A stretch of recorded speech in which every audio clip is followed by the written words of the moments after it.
Okay,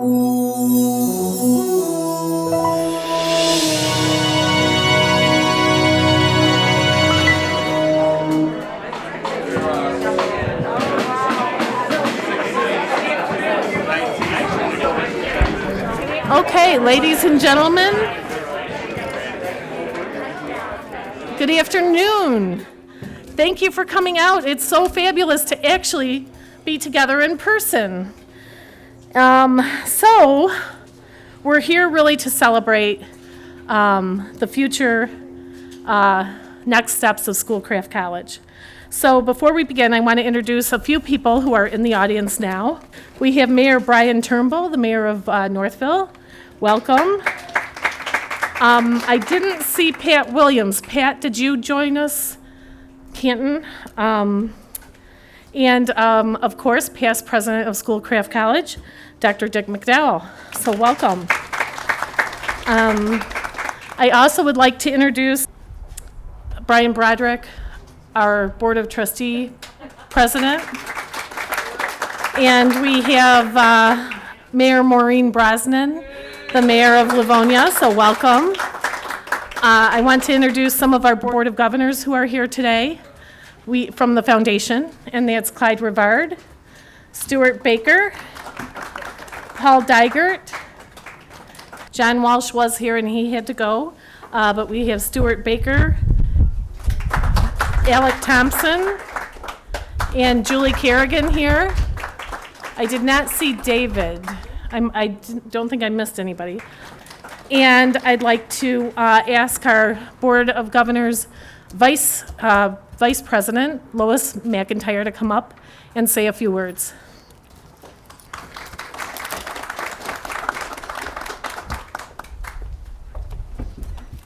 So I am so excited to be able to take this mask off for a few minutes. So good afternoon. My name is Lois McIntyre. And I just wanted to make a few remarks and say thank you to everyone, to all of our supporters for attending this fabulous occasion. You know, it's really great to be able to celebrate Dr. Cerny as he takes the helm at the college. And on behalf of the foundation, I would like to say that we are really looking forward to working with you, Dr. Cerny, and I know we're going to be able to accomplish great things together. So thanks a lot.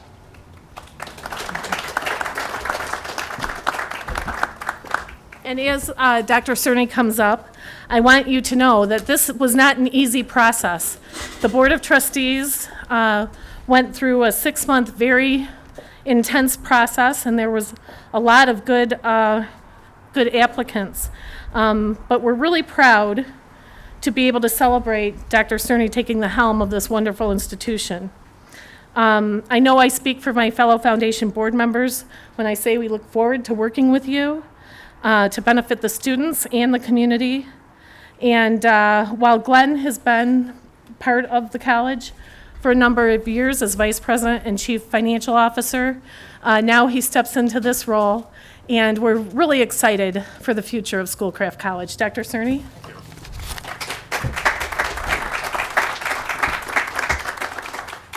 I get to take the mask off too, so I share in that. So one of the things I want to do is just make sure that everybody understands what Schoolcraft means to me and what we have been doing here. Because I'm new for about a couple months as the president, but I've been here for 10 years. So I want to introduce, first of all, my wife, Leslie Cerny. Leslie was a speech pathologist at Livonia Public Schools for 13 years. She corrected me, it wasn't 30. It was 13 years, and she worked on with the Livonia Transitional Program, who actually is one of our partners here at the college. And they do a great job, and so I wanted to make sure she was welcomed here today, so thank you. We've had multiple children come to Schoolcraft College. We've got a couple that have graduated, a couple from, one from Carnegie Mellon, but got their credits transferred from Schoolcraft College. So I want to make sure everybody understands, and where's Ron Fournier? Where's Ron? There he is. So I'm testing out, Ron, what we talked about a couple days ago. So one of the things we always talk about Schoolcraft is you always have a lot of options when you come to Schoolcraft College. We have the ability to move you to wherever you want to go. So you should always think Schoolcraft first. And that's one of the things that we're going to be driving in the future, to get to the parents, to get to the kids, and especially in the middle school kids, to let them know what kind of facilities we have here. Because we have 4-year facilities. And if you look at these prints right here that are on the right side, you'll see those things. So I want to make sure everybody understands that we're excited to be here, my wife and I, as a part of the process. So in terms of our, they talked to me about what do we want to do in terms of the president and what do we want to accomplish. So a couple of things that we want to do is, first of all, you see a lot of buildings on our campus. That is all about programming. It's not about the building, it's about what we're putting inside those buildings. So as you see, first of all, our MEC building, our Manufacturing and Engineering Center, it's in the Livonia corridor, in the industrial corridor, and it plays to the I-275 manufacturing base.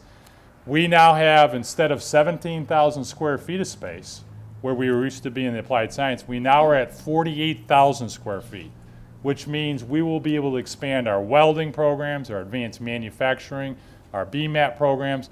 All of those things are going to get a lot more attention. And obviously we know manufacturing is going to come back to the United States. I think for anything in the pandemic that we've learned, the United States needs to manufacture. And so we're in a process to be able to take in those people that are going to be needing to be the skilled trades in the future. We work with Dan West, and thank you, Dan, for being here for the I-275 Council. They do a great job of making sure that everybody understands how important manufacturing is. We also have people like Chuck Dardis that go out to our middle schools to try to get everybody to steer them into this kind of process or this kind of curriculum. Everybody thinks getting their hands dirty is a bad thing. We're trying to tell them that no, when you go to these facilities, they are like you're launching the space shuttle. They're clean rooms, the technology is unbelievable, so it's not like the old tool and die shops of the past. So I want to make sure everybody understands that. In terms of the next piece, our Health Sciences Center, we're all aging, right? Some more than others. I know my wife and I, we feel it every day. But it's all up here. And we're going to take care of you in Schoolcraft College, because we have a Health Sciences Center that's going to be up in another year. We will add 33,000 square feet to applied science, Mr. McDowell. So now we'll have a 100,000 square foot building on the campus. And we're adding 4 brand new programs. Those programs are in surge tech, radiology, ultrasound, and sterile processing. All those programs, again, play real well into this pandemic, and there is a huge shortage of nurses in the area, so we're going to be making sure that we partner with our St. Joe's, our IHA, and our Trinity partners, and those are the ones that you'll see in the health sciences. Let me talk a little bit about our business partnerships. We love partnerships here on campus. All about relationships, just like everybody in this room. We have a relationship with you, and we want to tell stories. We want to make sure your story's told, but more importantly, we want to make sure our education, our students are getting personal experiences here that can lead to better the community around us. And so we have partnered with St. Joe's and IHA pretty significantly, and Trinity as well. You'll see a big building on 275, not the sports dome, because everybody knows the sports dome, right? What's the name of the sports dome? St. Joe's Sports Dome. We hear that a lot. That is a partnership with St. Joe's, but the next building to the north is a 125,000 square foot ambulatory care facility. It's the first time that St. Joe's will be in with IHA together. Now, for those of you that don't understand all the interrelationships, IHA is a very successful set of doctors that practice, and we're very competitive out west. IHA or St. Joe's saw that, and they bought them. So now, but they bought them, but they keep IHA separate. So they run like they're just a separate company. So that's why it's very interesting to see IHA in the medical office building. There'll be 4 stories, ambulatory care, there'll be primary care, secondary care, urgent care. There'll be a radiology, 10,000 square feet of radiology equipment in there. The biggest thing that will be then is to the north of it is a 1-story 6 ORs, which is outpatient surgery, what St. Joe's will be doing. So when you got your hip, your back, your knees, shoulders, whatever else we need to replace, because we all do a lot of work, right? And we want to continue to do work in the future. The community now has the benefit of having that facility right off of 275. So that partnership has been fantastic. They'll be opening that in sometime in the mid-spring of next year in 2021. The other piece that is the linkage, though, is why does the school get involved with that? It's because our students can literally walk on the sidewalks now that we've created to go in to do their clinicals right in that facility. And the clinicals that they're doing over there, their people are asking or helping us with designing our programs. And so Rob has already hired one of those individuals from St. Joe's who retired. And so there's a back and forth. And eventually, the biggest thing for our students, career attainment. They will have jobs. The Trinity system is a very large system. It's about 92 hospitals across the country. It's the 6th largest system in the nation, and so our students will benefit. And job attainment is one of the big things that is part of my presidency. I want to make sure our kids have jobs when they leave here, relevant jobs in their area of expertise. So that's our partnership pieces. We did have a commercial, Jeff and Vaughn, right, that showed up.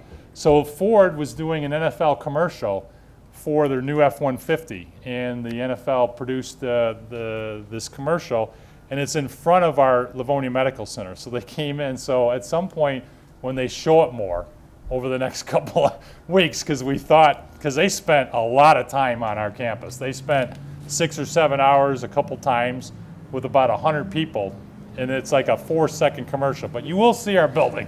You will see the Livonia Medical Center. So that's pretty cool. The other partnership we work with extensively is obviously with our local municipalities. So our mayor of Northville, our mayor of Livonia, we work extensively with them to make sure that we're partnering and that we're telling them what we're doing here so that we can benefit the region.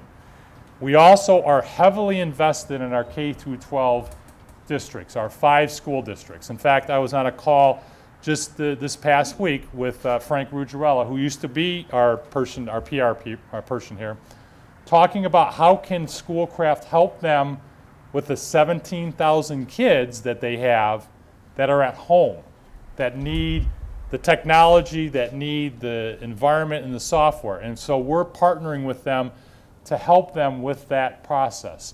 The other piece we're doing is for some mental health issues that they're dealing with, and we're partnering with them in IHA to help them with that. We also have, like I said, the Livonia Transitional Program that is in our Jeffers Center building. That's a program that's 18 to 26-year-old individuals that have some cognitive impairments, but they're with their peers learning skills so that they can be productive in this community. So again, partnerships for us and relationships at the college are crucial for us. They're crucial to me. So that's what I'm going to look forward to in my presidency. Finally, the foundation donors. You guys kick it because you make stories, you make things happen. You make things happen for our students that if you weren't there, they're not here. And I don't know if you guys know that, but I know Dawn's created a great opportunity for you guys to see the stories. But we see it every day on our campus. We see those students. We see how grateful they are. We see what they get when you guys give them the opportunities. And that's what I said at the beginning. We're all about options here at the college. And so we want to make sure we continue those stories, that we continue the relationships that we have with you, because you are really an outstanding group to see the future and to see the ability for our community to benefit from what you guys are doing. So I'm going to end with kind of a closing in terms of, and this is what Ron and Vaughn and I worked on. So there's 3 things that we want to make sure that when somebody comes to Schoolcraft College, they're going to receive. The first is a personal experience here at the college. We want to make sure that they know we care about them. We want to know that, we want to make sure they know we can learn their story. We want to know their story. We want to understand what they're doing, where they want to go. We want to take them all the way from the time they come, all the way out to getting their job. And even when they're at their job, making sure if they've got new skills they want to learn, you can come back. All the way to the point where if you want to learn some hobbies, like brewing beer. Does everybody know we have a brewery, a distillation? We have culinary, off the charts, if you want to learn how to cook. All those things. So it's a lifelong partnership that Rob, Ledley, and Cheryl Hawkins are going to be creating with that new division instead of CEPD, which nobody knows, right? So the second thing is we want to make sure that when they are here, they're getting reality-ready experiences, which means hands-on.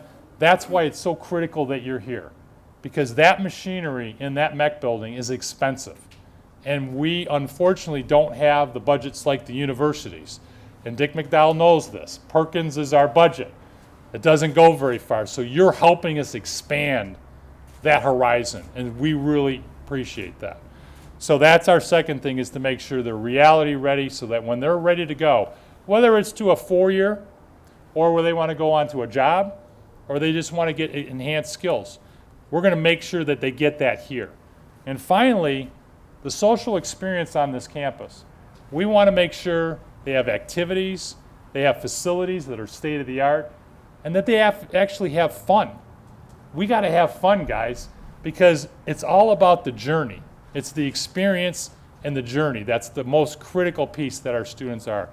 You guys play a huge role in all those experiences I just talked about, those personal experiences, and I appreciate it. And I look forward to working with Dawn on the meetings that she's setting up and all of the pieces that are a part of that.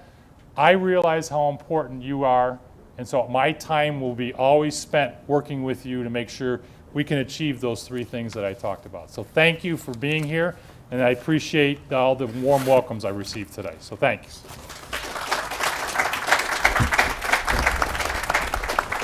Thank you, Glenn. And I think we all can agree it's a tough time to take the helm of any institution or company or organization. So we're excited to sort of launch you into the future in a real positive way.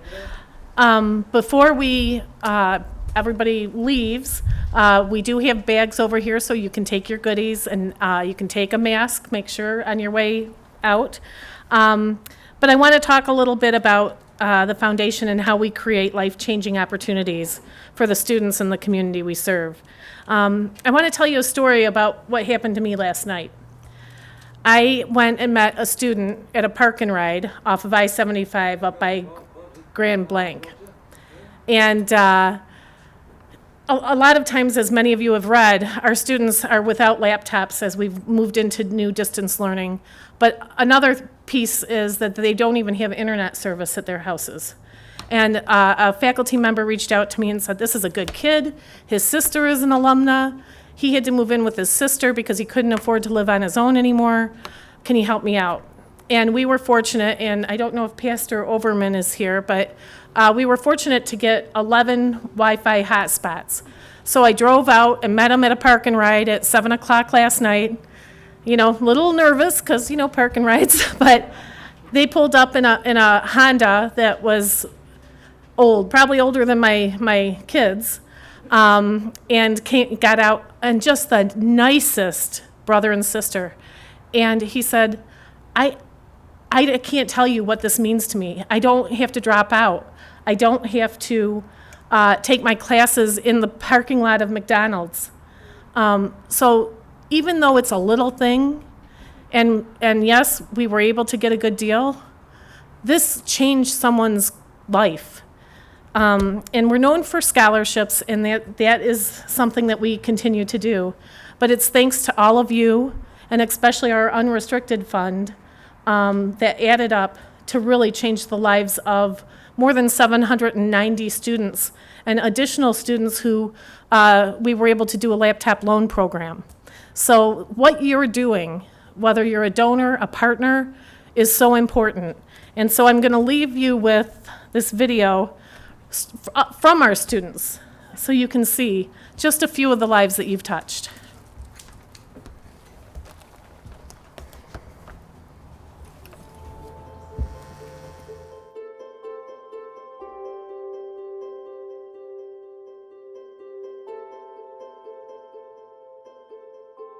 This scholarship allowed me the opportunity to focus on school and not figure out how I was going to have to come up with an extra $250 for books and for tuition. And while $250 might not be a huge deal to somebody else, that is a big impact on our life. And I want to say thank you to you and everybody else who has contributed to the Schoolcraft Scholarship Foundation. You've done more for more people than I think you even know. Thank you. Hello, my name is Jamal Bohannon, and I'm a student ambassador at Schoolcraft College. I just want to say thank you for helping students like me continue our education during these challenging times. On behalf of my fellow students, faculty, and staff, thank you. Hi, I'm John. I study programming at Schoolcraft College. I'm reaching out today to thank those who support scholarships through the Schoolcraft College Foundation. An award from the foundation has helped me in my first steps of returning back to school to pursue a bachelor's in computer science and take my career in a new and exciting direction. So for myself and for many others like me, thank you. Hi, my name's Saba, and I'm a culinary arts student at Schoolcraft College. I just wanted to reach out and say thank you for your support and generosity for students like me. I just finished my second year in the culinary arts program, and I've enjoyed every single minute of it. My dream is to use my education to become a chef in the Detroit area. Maybe one day I'll be able to meet you at my future restaurant. The past few months I've been seeing a lot of negativity, but it's been important for me to remember kindness from people like you to stay positive. Once again, thank you so much, and stay safe and be well.